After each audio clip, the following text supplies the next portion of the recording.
ತುಂಬಾ ಜನರು, ವಿಶೇಷವಾಗಿ ಸಕ್ಕರೆ ಕಾಯಿಲೆ ಇರುವವರು, ರಾತ್ರಿ ಅನ್ನದ ಬದಲು ಚಪಾತಿಯನ್ನ ತಿನ್ನೋಕೆ ಶುರು ಮಾಡಿದ್ದಾರೆ. ಉತ್ತರ ಕರ್ನಾಟಕದ ಮಂದಿಗಂತೂ ಚಪಾತಿ ಇಲ್ಲದೆ ಊಟವೇ ಸೇರೋದಿಲ್ಲ.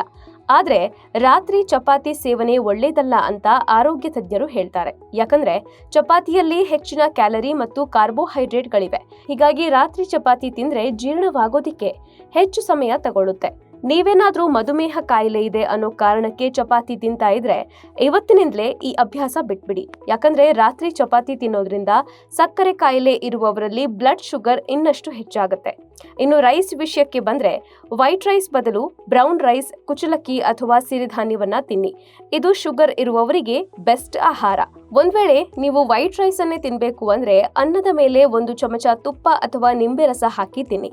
ಇದರಿಂದ ಅನ್ನದಲ್ಲಿರುವ ಸಕ್ಕರೆ ಅಂಶ ಕಡಿಮೆ ಆಗುತ್ತೆ. ಹಾಗೆ ರಾತ್ರಿ ಊಟದ ನಂತರ 15 ನಿಮಿಷ ವಾಕ್ ಮಾಡಿದ್ರೆ ಶುಗರ್ ಲೆವೆಲ್ ಕಂಟ್ರೋಲ್ ನಲ್ಲಿರುತ್ತೆ. ಸೊ ಅನ್ನವನ್ನ ಕಂಪ್ಲೀಟ್ ಆಗಿ ಅವಾಯ್ಡ್ ಮಾಡೋ ಬದಲು ಈ ರೀತಿಯಾಗಿ ಸೇವನೆ ಮಾಡಿ.